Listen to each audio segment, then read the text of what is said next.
Artigo 2º, o motorista autônomo poderá 1. Atuar por meio de plataformas digitais de intermediação. 2. Celebrar contratos diretos com pessoas físicas ou jurídicas, inclusive hotéis, agências de viagens, companhias aéreas e empresas em geral. Motoristas podem ser autorizados a realizar viagens dentro e fora do aplicativo, sem o risco de ter o carro apreendido ou de serem multados. E não apenas isso, a Uber pode ser encurralada, ou ela respeita a autonomia, inclusive o direito a uma tarifa justa que o motorista tem, ou então ela reconhece o vínculo empregatício desses trabalhadores. Esses e outros detalhes você confere na sequência desse vídeo.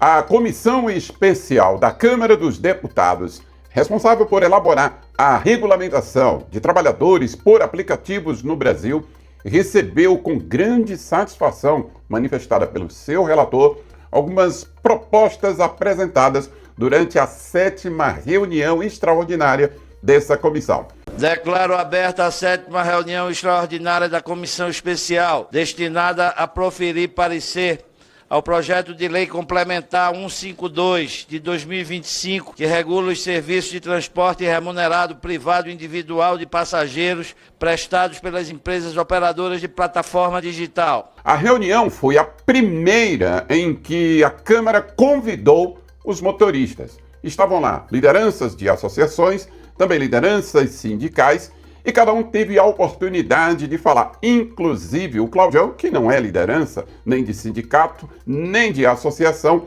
mas foi convidado, como você vê aqui ao lado, o convite que o Claudião recebeu. No entanto, coube a Paulo Reis, que é um dos mais antigos motoristas por aplicativos e é representante da AMASP, a Associação dos Motoristas por Aplicativos no Estado de São Paulo, surpreender positivamente o relator dessa comissão. O cara que é responsável por resumir tudo o que foi discutido e levar para votação no plenário da casa.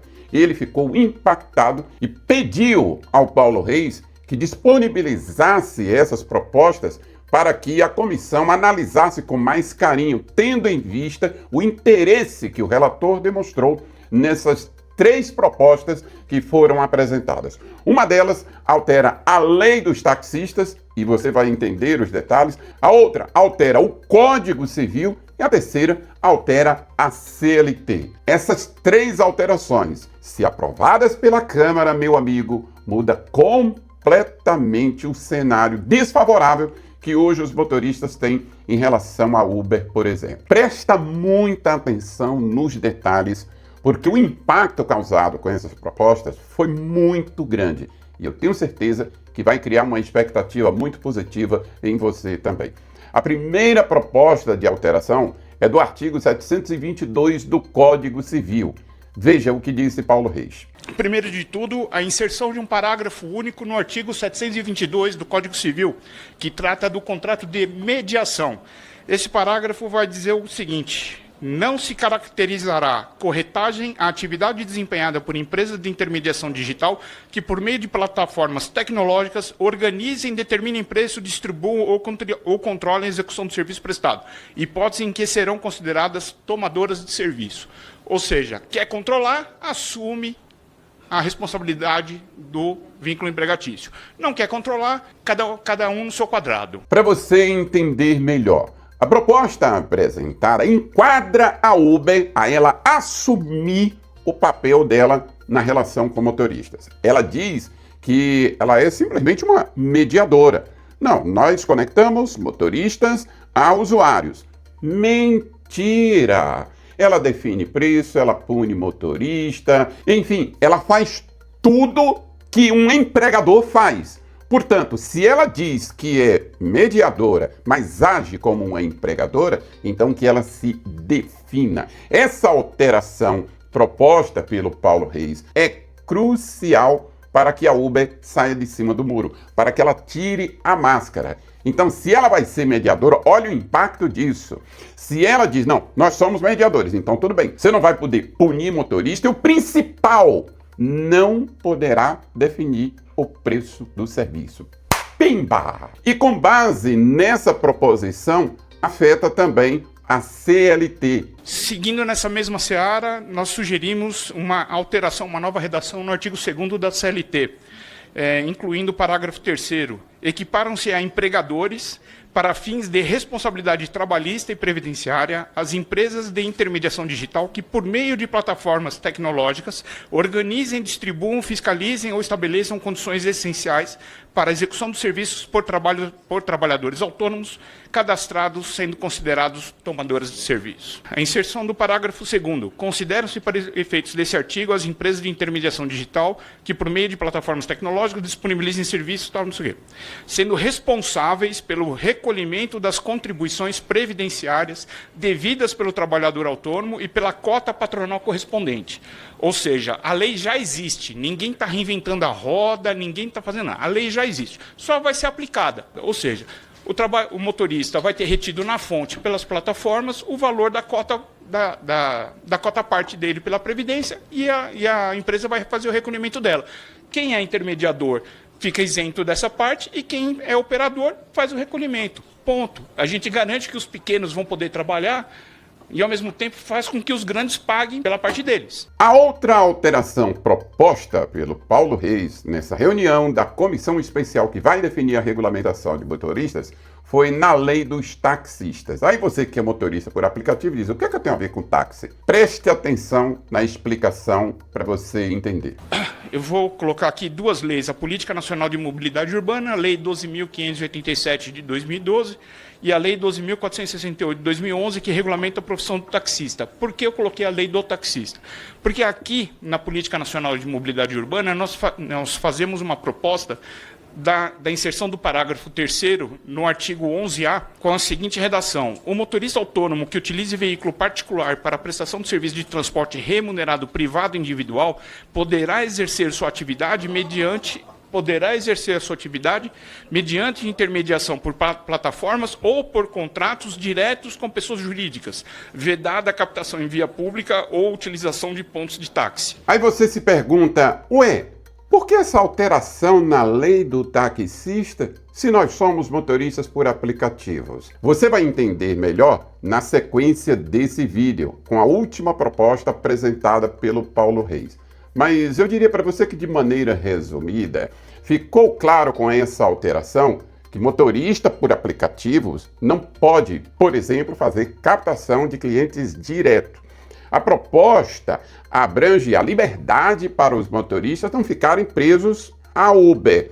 No entanto, eles não podem fazer o famoso PF boca a boca, como muita gente faz hoje, e nem utilizar, por exemplo, os pontos de táxi para espera de chamadas. Agora, a cereja do bolo. Tenho certeza que você que chegou até aqui nesse vídeo está aguardando por isso. Veja a proposta que literalmente acaba completamente essa submissão que os motoristas têm de só fazer viagens no aplicativo. Encerrando a minha participação, aí fica a sugestão da criação de um capítulo específico dentro do PLP 152, que é a criação, a lei do transporte autônomo por plataforma, ou seja, criar a profissão do motorista de aplicativo de fato, não de fato, de direito, porque de fato já existimos, mas não existimos de direito.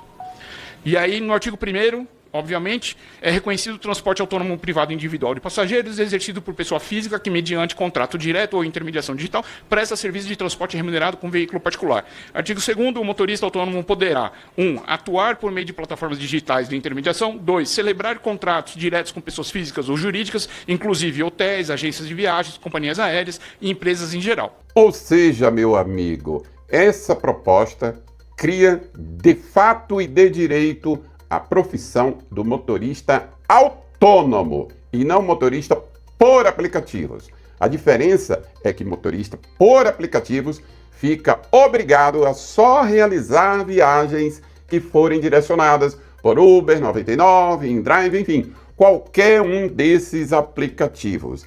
Enquanto que a de motorista autônomo, o profissional da mobilidade, eu posso fazer viagem para Uber para 99, para o hotel tal, para uma pessoa tal, desde que tenha um contrato formalizado entre eles. Isso dá total liberdade para a gente poder fazer viagens quando, com quem e para onde quiser, sem o risco de ter o carro apreendido, de ser multado por um agente de trânsito, coisa que frequentemente acontece. E essas propostas foram tão impactantes que o relator da comissão, deputado Augusto Coutinho, disse o seguinte no encerramento. Bom, eu agradeço, Paulo.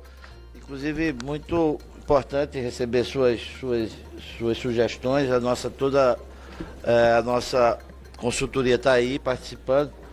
Inclusive, Paulo, você poderia me dar essa? Sim. Obrigado.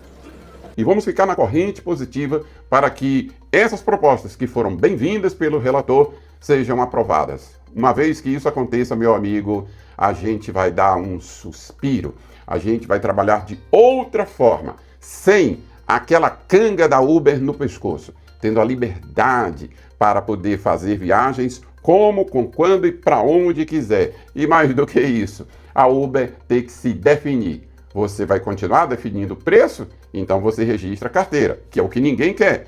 Ela não quer e nós também não. Então você é mediadora? Ok. Então agora os preços serão definidos conforme os custos que os motoristas têm. Consegui ajudar você com as informações do vídeo de hoje? Espero que sim. Se eu conseguir, por favor, dá um like e também compartilha com os seus colegas. Por hoje, a gente fica por aqui. Um abraço e até o próximo encontro. Fui!